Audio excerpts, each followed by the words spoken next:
오늘 말씀의 제목은 하나님 앞에서 기뻐 뛰놀라입니다. 3절 말씀인데요. 3절 다 같이 읽어봅시다. 의인은 기뻐하여 하나님 앞에서 뛰놀며 기뻐하고 즐거워할지어다. 하나님 앞에서 뛰놀며 기뻐하고 즐거워할지어다. 1절에서는 하나님이 일어나신다라고 말씀하십니다. 하나님이 일어나실 때 원수들은 흩어지고 주를 미워하는 자들은 주 앞에서 도망간다. 하나님이 일어나시기만 하시면 빛이 들어오면 어둠이 물러가듯이 모든 원수들, 주를 미워하는 자들은 다 흩어지고 도망하게 된다. 마치 불 앞에 모든 것이 다 불태워지고 사라지듯이 다 망하게 된다. 2절입니다. 읽어봅시다. 연기가 불려가듯이 그들을 몰아내소서. 불 앞에서 미리 녹음같이 하나님이 악인이 하나님 앞에서 망하게 하소서. 하나님이 일어나신다고 하는 사실 때문에 그 단순한 하나님이 일어나신다고 하는 그 단순한 역사 속에서 모든 원수가 다 흩어지고 도망가고 불 앞에 미리 녹음같이 다 녹아지고 살라지고 망하게 된다. 그러니까 하나님이 일어나신다고 하는 이게 얼마나 우리 인생 가운데 놀라운 일입니까? 하나님을 모시고 살고 하나님을 내 중심에 모셔드릴 때 그 하나님이 일어나실 때 나의 삶을 파괴하는 모든 원수들, 나를 괴롭히는 모든 세력들이 다 흩어지고 도망가고 불 앞에 미리 녹은 것처럼 녹아지고 망하게 된다. 그로 인하여 3절에 의인은 기뻐하고 하나님 앞에서 뛰놀며 기뻐하고 즐거워할지어다. 하나님을 모시고 살아가는 하나님 앞에서 살아가는 인생, 의인입니다. 하나님의 백성들, 하나님을 예배하는 사람들, 하나님 앞에 믿음으로 살아가는 의인들은 기뻐하고 뛰놀며 기뻐하고 즐거워할지어다. 4절에 보면 이제 일어나신 하나님께서 우리에 앞서서 행하신다 고 말씀하십니다. 4절 읽어봅시다. 하나님께 노래하며 그의 이름을 찬양하라. 하늘을 타고 광야에 행하시던 일을 위하여 대로를 수축하라.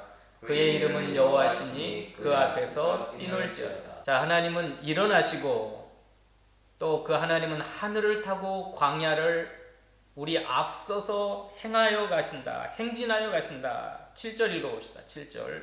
하나님이여 주의 백성 앞에서 앞서 나가사 광야에서 행진하셨을 때에, 이건 모세 시대에 지금 다윗이 이 시편을 기록했는데 다윗은 약 500년 전에 그 모세 시대에 하나님이 광야에서 주님의 백성 앞에서 앞서 나가시면서 행진하여 가시는 그 모습을 기억하면서 찬양하는 겁니다.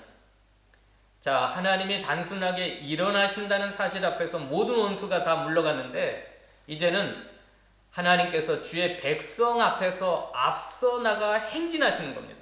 그럼 무슨 일이 벌어질까요? 8절 읽어봅시다. 땅이 진동하며 하늘이 하나님 앞에서 떨어지며 저 신의 산도 하나님 곧 이스라엘의 하나님 앞에서 진동하였나이다. 자, 단순히 하나님이 일어나신다는 사실 앞에서 모든 원수들, 우리의 삶을 괴롭히고 힘들게 하고 무너뜨리려 하는 세력들이 다 흩어지고 도망가고 망하게 되는데 이제 그 하나님이 주님의 백성 앞에서 앞서 나가시는 이 광야 같은 세상에서 우리 앞서 행진하셨을 때에는 땅이 진동하고 하늘이 하나님 앞에서 떨어지고 저 신의 산도 하나님 곧 이스라엘의 하나님 앞에서 진동하게 된다.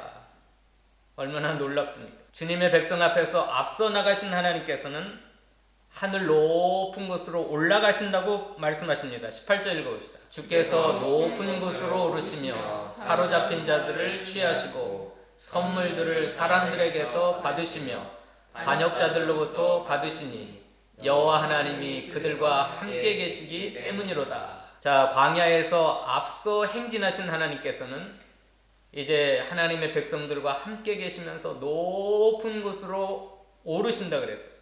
사로잡힌 자들을 취하시고 선물들을 사람들에게서 받으시며, 근데 에베소서 4장에 보면 선물들을 사람들에게 주신다 그랬어요.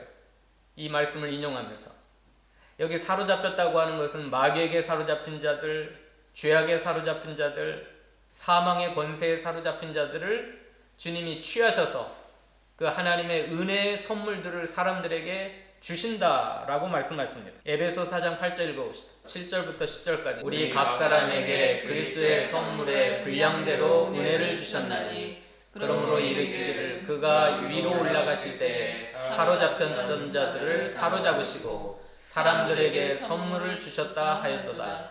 올라가셨다 하셨은즉 땅 아래 곳으로 내리셨던 것이 아니면 무엇이냐? 내리셨던 그가 곧 모든 하늘 위에 오르신 자니 이는 만물을 충만하게 하려 하십니다.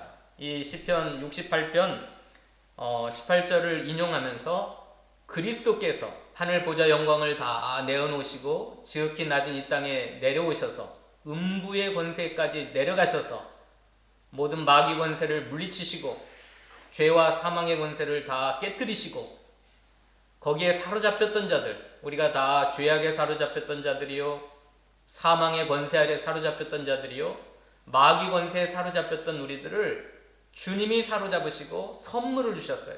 그리스도의 선물의 분량대로 은혜를 주셨어요.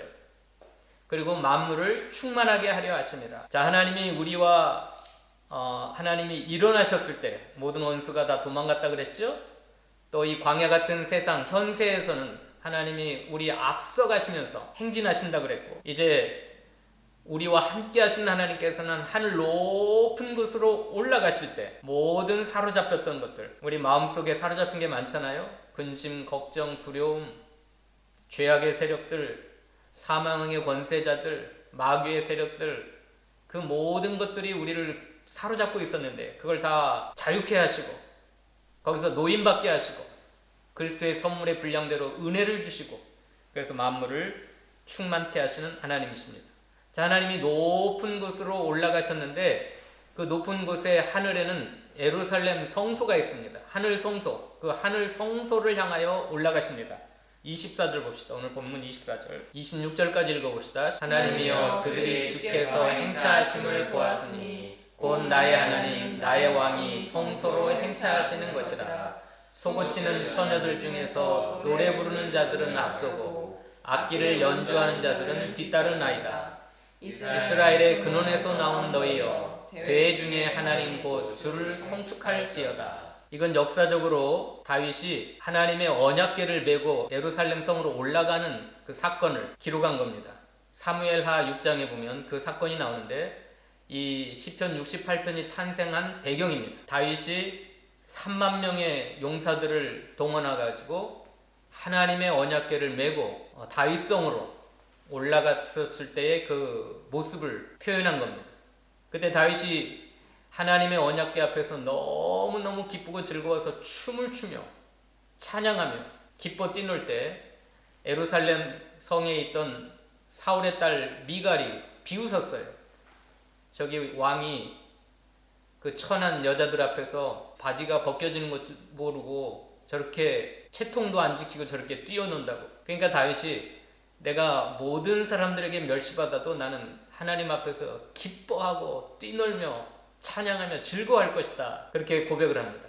그때부터 미갈이 아이를 낳지 못하는 하나님의 징계가 왔습니다. 다윗이 하나님 앞에서 나는 사람들이 손가락질을 해도 또 사람들이 나를 미쳤다고 멸시해도 나는 하나님 앞에서 기뻐하며 뛰놀며 다윗이 백양목 궁에서 살았지만 또 모든 나라를 다 정복하고 승리하고 부강해지고 또 평강을 얻었지만 다윗의 마음속 깊은 곳에 영적 깊은 곳에 뭔가 빠져 있어요. 채우지 못하는 뭔가가 있었어요. 그게 뭐냐면 하나님의 언약궤, 하나님을 만나는 그 예배, 하나님과 교제하는 그 언약궤가 내 옆에 왔으면 좋겠다.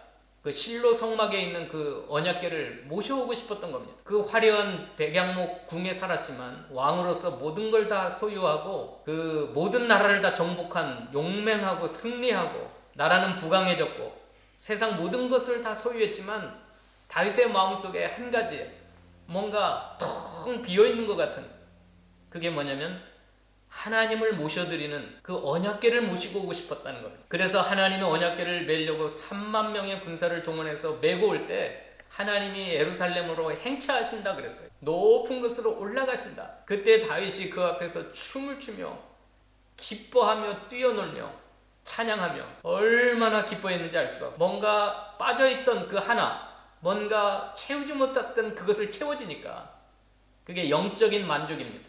하나님만이 채울 수 있는 것입니다. 그래서 어거스틴은 내가 주님의 품에 안기기 전에는 나는 진정한 평강을 누릴 수가 없습니다 라고 그 고백서에, 그 어거스틴의 고백서에 회개록에 기록을 했습니다. 내가 하나님 품에 안기기 전에는 세상 모든 것을 다 소유했다 할지라도 나는 진정한 평강을 얻을 수가 없습니다. 반대로 말하면 하나님 품에 안겨서 그 평강만 누린다고 한다면 세상 모든 것이 없어도 나는 괜찮습니다 라는 고백하고 같은 거예요. 하나님 앞에서 기뻐 뛰놀라, 오늘 말씀의 제목이잖아요. 하나님이 일어나실 때 모든 원수가 다 흩어진다 그랬죠. 하나님이 우리의 앞서 행진하실 때, 광야 같은 이 현세 속에서 우리의 앞서 행하실 때 하늘이 떨고 땅이 진동하고, 또 하늘로 올라가실 때, 하나님이 높은 곳으로 우리와 함께 하셔서 올라가실 때 우리에게 사로잡혔던 모든 것이 다 사라지고 하나님 주시는 그 은혜의 선물이 우리에게 부어지는 겁니다. 뿐만 아니라 그 하나님께서는 예루살렘에 있는 주의 전을 향하여 올라가십니다. 그때 무슨 일이 벌어지냐면 세상 모든 나라가 주께로 돌아와서 하나님께 예물을 드리게 된다 그랬습니다. 29절 한번 읽어봅시다. 29절로 32절까지 읽어봅시다. 예루살렘에 있는 주의 전을 위하여 왕들이 주께 예물을 드리리이다. 갈밭의 들짐승과 수소의 무리와 만민의 송아지를 꾸짖으시고 은조각을 발 아래 밟으소서. 그가 전쟁을 즐기는 백성을 흩으셨도다. 보관들은 애굽에서 나오고 구스이는 하나님을 향하여 그 손을 승속히 들리로다. 땅의 왕국들아 하나님께 노래하고 주께 찬송할지어다. 이건 최후의 승리입니다. 궁극적인 천하 만민이 다 주께 돌아와서 하나님께 손을 들고 땅의 왕국들이 하나님께 노래하고 주께 찬송하게 되는 일이 벌어지는 겁니다. 여기 30절에 갈밭의 들짐승은 애굽을 상징하고 수소의 무리는 바벨론, 아시리아, 그 다음에 만민의 송아지는 세상 모든 열방입니다. 애굽과 바벨론과 아시리아, 오늘날 말하면 이란, 이라크, 사우디아라비아, 저 이집트, 그 다음에 세상 모든 왕들이 다 주님 앞에 굴복을 하고 하나님의 예루살렘 성전에 나와서 하나님께 예물을 드리고, 29절에 예루살렘에 있는 주의 전을 위하여 왕들이 주께 예물을 드리고 또 땅의 왕국들이 하나님께 노래하고 주께 찬송할지어다. 하나님께서는 광야 같은 세상 이 현세에서 우리와 함께 하실 뿐만 아니라 앞으로 미래에도 마침내 하나님이 온 세상을 다 정복하고 하나님의 나라가 이 땅에 세워져서, 지금은 그게 우리 눈에 안 보이지만 그 러시아의 푸틴이나 중국의 시진핑이나 북한의 김정은이나 또 세상의 수많은 불신 왕들이 하나님을 반역하고 대적하고 있지만, 교회와 기독교를 핍박하고 있지만, 앞으로 이제 하나님이 높은 곳으로 올라가실 그때에는 이제 세상 모든 나라가 하나님의 나라가 되어서 모든 왕국들이 또 모든 나라의 왕들이 다 주님 앞에 나와서 예물을 드리고 하나님께 노래하고 주께 찬송하게 되는 이런 놀라운 일들이 벌어지는 겁니다. 이런 하나님을 믿고 그 하나님 앞에 기뻐하며 뛰놀며 즐거워하라. 이게 다윗이 했던 일입니다. 오늘날 우리에게도 마찬가지입니다. 다윗처럼 왕이 되어서 세상 모든 걸 다 소유했다 할지라도 하나님만이 채울 수 있는 그 영적인 그 부분이 채워지지 않으면 만족이 없는 거예요. 그걸 반대로 말하면 하나님만이 채울 수 있는 그 영적인 것들이 채워지면 세상 것 다 없어도 만족하게 되는 거예요. 기뻐하고 즐거워하고 하나님 앞에서 뛰어놀게 되는 겁니다. 그럼 그 하나님은 어떤 하나님이신가? 우리가 하나님 앞에서 기뻐 뛰놀라 그랬는데 그 하나님은 어떤 하나님이신가? 오늘 하늘을 타시고 높은 곳으로 올라가시는, 광야에서 행진하시는 그 하나님은 어떤 하나님이신가? 세 가지 살펴보고 마칩시다. 첫째로 5절 읽어볼까요? 5절로 6절 읽어봅시다. 그의 거룩한 처소에 계신 하나님은 고아의 아버지시며 과부의 재판장이시라. 하나님이 고독한 자들은 가족과 함께 살게 하시며 갇힌 자들은 이끌어내사 형통하게 하시느니라. 오직 거역하는 자들의 거처는 메마른 땅이로다. 왜 우리가 하나님 앞에서 기뻐 뛰놀아야 되냐면 그 하나님은 거룩한 처소에 계신 하나님이신데 그 거룩한 처소에 계신 하나님은 고아의 아버지시다. 과부의 재판장이시다. 고독한 자들을 가족과 함께 살게 하시는 분이다. 갇힌 자들을 이끌어내서 형통하게 하시는 하나님이시다. 9절 10절 읽어봅시다. 하나님이여 주께서 흡족한 비를 보내사 주의 기업이 곰핍할 때에 주께서 그것을 견고하게 하셨고 주의 회중을 그 가운데 살게 하셨나이다. 하나님이여 주께서 가난한 자들을 위하여 주의 은택을 준비하셨나이다. 연약한 자들을 사랑으로 돌보시는 하나님이십니다. 왜 우리가 하나님 앞에서 기뻐하며 뛰놀아야 되냐면 그 하나님은 일어나시고 우리의 삶 가운데 앞서 행진하여 주시고 앞으로 장래에도 높은 곳에 올라가셔서 온 세상을 다 주님의 나라가 되게 하시는 하나님이신데 그 하나님은 연약한 자들을 사랑으로 돌보시는 주의 은택을 준비하셔서 입혀주시는 그런 하나님. 흡족한 비를 보내셔서 주의 기업이 곰핍할 때에 견고하게 하셨다. 여기 흡족한 비도 주님의 은혜를 상징합니다. 고아와 과부들, 고독한 자들, 갇힌 자들, 가난한 자들을 하나님이 돌봐주시는, 사랑으로 돌봐주시고 주님의 은택을 준비하셔서 돌봐주시고 흡족한 비를 보내셔서 공핍할 때에 견고하게 하시는 그런 하나님이시기 때문에 그 하나님 앞에서 기뻐 뛰놀아야 해요. 다른 사람들이 비웃어도 저 미쳤나봐, 저 돌았나봐, 저렇게 삶이 어렵고 힘든데도 왜 저렇게 기뻐하며 뛰노나. 그들의 눈에는 하나님이 안 보이니까, 하나님이 어떤 분이신지를 모르니까 성도들이 기뻐하고 즐거워하고 뛰놀 때 욕을 하는 겁니다.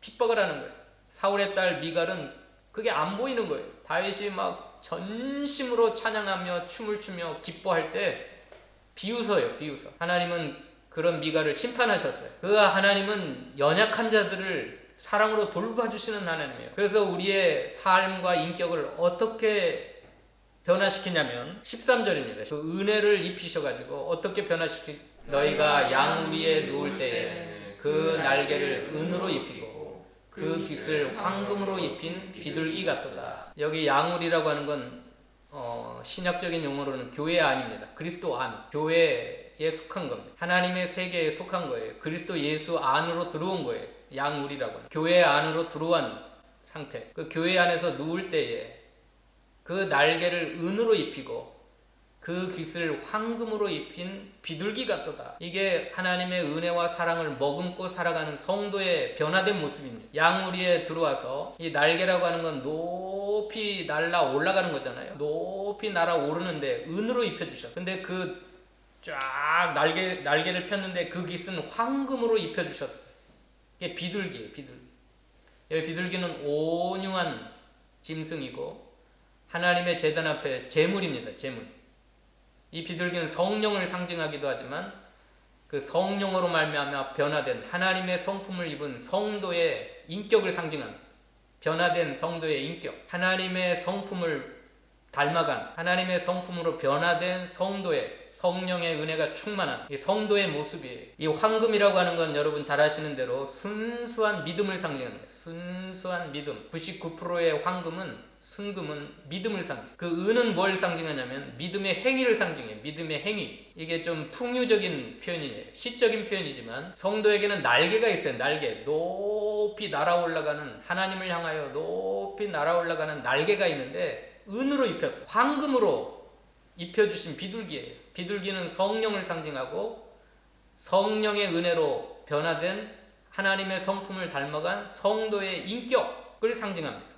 비둘기예요. 비둘기.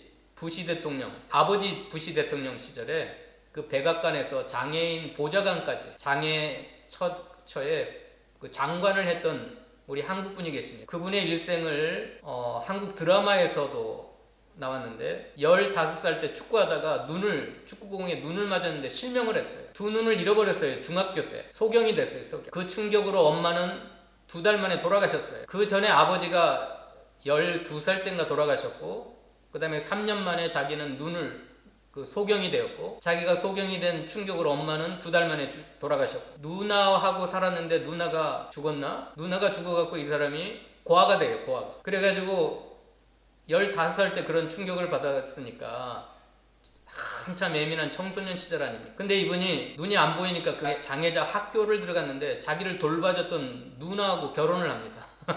연상의 여인. 그리고 18살 때 하나님을 만나요. 그래서 미국으로 가서 공부를 하고 그 눈이 안 보이는 사람이 부시 대통령이 집권했을 때 장관까지 합니다. 굉장히 그분이 그랬어요.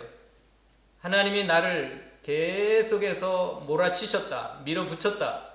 나는 벼랑 끝으로 밀려났다. 근데 하나님은 멈추지 않고 나를 벼랑 끝으로 밀어버렸다. 하나님 왜 그러십니까? 하고 떨어지는데 그때야 내가 깨달았다. 나에게 날개가 있었다는 사실을. 그분의 고백입니다. 자기의 삶을 왜 하나님이 그렇게 끊임없이 몰아세우시나. 하나님 너무하십니다. 12살 때 아버지 돌아가게 하시고 15살 때 축구공에 맞아서 눈을 잃어버리게 하시고 그 충격으로 엄마는 죽고 누나도 죽고 고아가 되게 하시고 세상에 홀로 남아있는 앞을 보지 못한 청소년이지. 그래서 그때는 하나님이 너무하십니다. 왜 나를 그렇게 밀어붙입니까? 벼랑 끝에서도 그냥 나를 밀어 떨어뜨려 버렸어요. 근데 그때 깨달았어요. 나에게는 날개가 있다는 사실.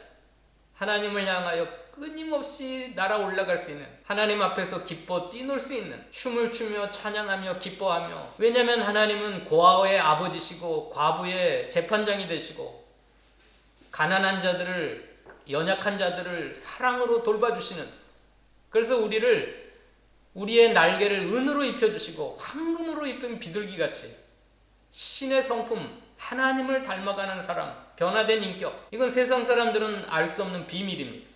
우리를 양우리로 인도해 주셔서 눕게 하시고 예수님 안으로 들어오게 하시고 하늘 성소에 우리를 인도하시는 그 하나님이시라는 걸 그때서야 깨달은 겁니다. 벼랑 끝에서 떨어뜨렸을 때야 깨달았어요. 그러고 보니까 그 하나님은 어떤 하나님이냐면 19절입니다. 읽어볼까요? 19절 20절. 날마다 우리 짐을 지시는 주 곧 우리의 구원이신 하나님을 찬송할지로다. 하나님은 우리에게 구원의 하나님이시라. 사망에서 벗어남은 주 여호와로 말미암거니와. 이 연약한 자들을 사랑으로 돌봐주시는 하나님은 날마다 우리의 짐을 지시는 주님이세요. 그냥 삶의 어려운 고난의 짐일 뿐만 아니라 구원의 하나님이시니까 우리의 죄짐, 우리 인생 가운데 찾아오는 저주와 진노와 심판과 사망의 세력과 우리 인생으로는 견딜 수 없는 짐이에요. 이런 죄짐을. 죄짐, 사망의 짐, 심판의 짐, 형벌의 짐, 이건 우리 인간으로서는 감당할 수 없는 짐입니다. 그런데 20절에 하나님은 우리에게 구원의 하나님이시라. 사망에서 벗어남은 주 여호와로 말미암거니와. 우리 하나님은 우리 인생의 어려운 고난의 짐만 져주실 뿐만 아니라 수고하고 무거운 짐진 자들아 다 내게로 오라. 내가 너희를 쉬게 하리라. 예수님이 초청하셨잖아요. 그 수고하고 무거운 짐뿐만 아니라 우리 인생의 근원적인 짐은 뭐냐면 죄짐이에요. 죄짐. 사망의 무거운 짐, 하나님의 진노의 심판과 저주와 형벌의 짐, 이 짐을 날마다 져주시는 주예요. 그래서 내가 짊어져야 될 짐을 지시고 예수님은 십자가에서 내 대신 죽어주셨던 겁니다. 저와 여러분 대신 죽으셨어요. 우리 예수님은 십자가로 말미암아 우리의 모든 짐을 다 져주셨어요. 그러니까 우리는 내 스스로 이 짐을 지고 갈 필요가 없어요. 다 벗어 던져야 돼. 벗어 던져. 한번 읽어봅시다. 시편 55절 22절. 내 짐을 여호와께 맡기라. 그가 너를 붙드시고 의인의 요동함을 영원히 허락하지 아니하시리라. 여기 짐을 맡기라 하는 것은 히브리어 원어적인 의미는 돌팔매질하다는 뜻입니다. 돌팔매질. 산에서 돌을 불러내린다. 돌을 높은 산에서 불러내리면 영원히 우리 곁에서 떨어져 나가는 거예요. 돌팔매질하다. 미련 없이 집어던지는 거예요. 미련 없이. 근데 성도들이 하는 짓은 뭐냐면 자기의 무거운 짐을 하나님 앞에 보따리 싸가지고 와가지고 그대로 싸가지고 자기가 짊어지고 다시 간다는 겁니다. 그래가지고 월요일부터 토요일까지 사는 동안 또 그 짐을 짊어지고 살아가는 거예요. 왜 미련 없이 하나님께 돌팔매질 하듯이 산에서 돌을 불러내리듯이 맡기면 되는데 그냥 걱정하고 근심하고 두려워하고 불안해하고 날마다 우리의 짐을 지시는 하나님이라는 걸 못 믿는 거예요. 못 믿는 거예요. 저부터가. 그러니까 스트레스 받고 병 생기고 이 짐을 하나님께 맡기면 되는데 하나님께 맡기면 너를 붙드시고 의인의 요동함을 영원히 허락지 아니하시는 주님이신데, 우리의 구원이신 하나님은 날마다 우리의 짐을 지시는 주. 여기 본문으로 돌아가서 날마다 우리 짐을 지신다라고 하시는 것은 뭘 전제로 하냐면 날마다 우리에게는 무거운 짐이 있다는 겁니다. 저와 여러분에게는 날마다 어제 무거운 짐을 지고 힘들게 살았는데 눈을 떠보니까 새로운 오늘 또 짐이 오는 거예요. 짐. 끊임없이 우리를 짓누르는 짐. 그게 자식이든지 손주든지 남편이든지 아내든지 무슨 짐이든지 끊임없이 그게 질고의 짐, 가난의 짐. 지금 전 세계가 짊어지고 있는 짐 무슨 짐이에요? 코로나19 바이러스의 짐.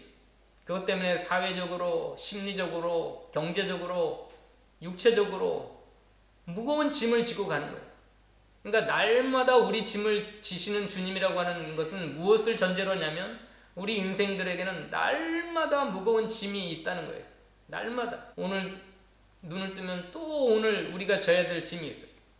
그러면 어떻게 해야 돼요? 날마다 우리 주님 앞에 맡기면 됩니다. 맡겨요. 이 사망에서 벗어나는 건 주 여호와로 말미암지 우리 스스로는 그걸 감당할 수가 없어요. 천하의 장사라도 우리 스스로는 그걸 짐을 질 수가 없어요. 맡겨버려요. 그 짐을 벗어 던지면 하나님 앞에서 기뻐 뛰놀 수가 있어요. 이 짐을 짊어지고 살아가다 보니까 하나님 앞에서 뛰놀지를 모르는 겁니다. 다 벗어버려요. 그리고 마지막으로 우리가 왜 하나님 앞에서 기뻐 뛰놀아야 되냐면 34절 35절 읽고 마칩시다. 너희는 하나님께 능력을 돌릴지어다. 그의 위엄이 이스라엘 위에 있고 그의 능력이 구름 위에 있도다. 하나님이여 위엄을 성소에서 나타내시나이다. 이스라엘의 하나님은 그의 백성에게 힘과 능력을 주시나니 하나님을 찬송할지어다. 아까 그 15살 때 눈을 잃어버렸던 그 소년이 자기 부인 이름을 자기 누나하고 결혼했다고 그랬잖아요. 자기를 도와줬던 누나. 자기 누나 이름을, 결혼한 누나 이름을 석은옥이라고 지었어요. 석, 돌석자, 은자, 옥. 그러니까 점점 질이 좋아진 거예요. 돌멩이에서 은으로, 은에서 옥으로. 그래서 자신의 나머지 인생을 3단계로 자기 와이프를 허락하셔서 내 인생을 주신 하나님, 내가 이제 주님이 주시는 힘과 능력을 가지고 석의 시대를 지나서 은의 시대, 지나서 옥의 시대가 되겠습니다. 그의 비전대로 그가 나중에 백악관에 입성을 해서 그 부시 대통령 시절에 장애인을 위하여 봉사하는 장관이 됩니다. 그게 옥의 시대예요. 옥의 시대. 석의 시대. 돌멩이는 좀 그렇잖아요. 돌멩이 시대에서 은의 시대로, 은의 시대에서 옥의 시대로. 왜 그래요? 하나님은 성소에서 위엄을 나타내시고 하나님은 백성에게 힘과 능력을 주시는 하나님이기 때문에 지금은 내가 돌과 같은 시대라 살아간다 할지라도 쓸모없는 돌멩이에요. 지금은 엄마 아빠가 다 죽었어요. 하나밖에 없는 피부치 누나도 죽었어요. 천하의 고아가 됐어요. 시력을 잃어버린 눈봉사 소년 고아가 됐어요. 그게 돌의 시대예요. 돌의 시대. 그러나 15살 고아가 된 소년의 아버지가 되셔서 힘과 능력을 주셔가지고 그가 이제는 석의 시대를 끝내고 은의 시대로, 은의 시대에서 옥의 시대로. 그래서 그 아들 둘을 낳는데 하나는 미국에서 유명한 안과 의사가 됐어요. 자기 아버지 눈을 고쳐준다고 안과에 그걸 전공을 해서 미국에서 유명한 안과 의사가 됐고, 또 하나의 아들은 힘없는 자들을 내가 변호하겠다 그래서 변호사가 됩니다. 그리고 그도 부시 대통령 시절에 무슨 차관보까지 돼요. 굉장히 높은 자리에 하나님께서 옥의 시대를 열어주셨어요. 그게 어떻게 가능했습니까? 가난했던 고아 눈먼 소년이 어떻게 백악관에 입성을 하고 그렇게 가난한 자들을 위하여, 장애자들을 위하여, 연약한 자들을 위하여 봉사할 수 있는 옥의 시대를 열었어요? 34절 35절이에요. 너희는 하나님께 능력을 돌릴지어다. 그의 위엄이 이스라엘에 있고 그의 능력이 구름 속에 있도다. 하나님이여 위엄을 성소에서 나타나시나이다. 이스라엘의 하나님은 그의 백성에게 힘과 능력을 주시나니 하나님을 찬송할지어다. 그분이 어디에서 그걸 깨달았어요? 자기에게 날개가 있다는 걸? 벼랑 끝에까지 밀어붙였던 하나님이 왜 이러세요? 하나님 나에게 왜 이러세요? 근데 하나님은 그냥 가차없이 벼랑 끝에서 밀어붙여 버렸어요. 벼랑 끝에서 떨어지는 순간 자기에게 날개가 있다는 걸 깨달았어요. 떨어지면서. 여러분을 하나님이 어디까지 밀어붙이십니까? 여러분들을 하나님이 막 가차없이 밀어붙이시는 때가 있어요. 그때는 하나님은 은을 입힌 날개, 황금빛을 입힌 날개를 주시려고 그러는 거예요. 날개를. 하나님만 의지하고 모든 짐을 져주시는 그 하나님을 의지하고 우리에게 힘과 능력을 주시는 하나님. 자, 날개만 있다면 어떻게 되겠어요? 날개만 있으면. 여러분, 날개만 있으면 어떻게 돼요? 험난한 산, 광야라 할지라도 걱정 없어요. 날아가면 되니까. 한번 읽어봅시다. 거기 읽고 마칩시다. 날개만 있으면 어떻게 돼요? 55장 4절부터. 내 마음이 내 속에서 심히 아파하며 사망의 위험이 내게 이르렀도다. 두려움과 떨림이 내게 이르고 공포가 나를 덮었도다. 나는 말하기를 만일 내게 비둘기같이 날개가 있다면 날아가서 편히 쉬리로다. 내가 멀리 날아가서 광야에 머무리로다. 내가 나의 피난처로 속히 가서 폭풍과 광풍을 피하리라 하였다. 지금 속이 아프고 사망의 위험이 내게 이르고 두려움과 떨림이 내게 찾아오고 공포가 나를 덮었다 할지라도 나에게 비둘기같이 날개만 있다면 내가 날아가서 편히 쉬리로다. 내가 멀리 날아가서 광야 은밀한 곳 하나님 계신 피난처로 속히 날아가서 폭풍과 광풍을 피하리라 하였도다. 근데 오늘 본문에서는 하나님께서 보통 날개가 아니라 은을 입힌 날개, 황금으로 입힌 비둘기 날개를 허락하셨어요. 그래서 높은 곳에 올라가시는 그 주님과 함께 날아 올라갈 수 있도록 하나님께서 은혜로 이렇게 우리에게 입혀주셨어요. 그래서 오늘 저와 여러분이 이 코로나 시대 다 힘들고 어려워요. 하나님 막 낭떠러지로 밀어붙이는 것 같은 이러한 시대에 하나님의 백성들에게는 믿음의 날개가 있어요. 두 날개가 있어요. 두 날개. 비둘기 날개, 은으로 입힌 날개, 황금으로 입힌 날개가 있다는 그 사실을 깨닫고 우리가 하나님 앞에 날아 올라가서 이 모든 공포와 폭풍과 두려움을, 광풍을 피하는 저와 여러분 되시기를 축원합니다.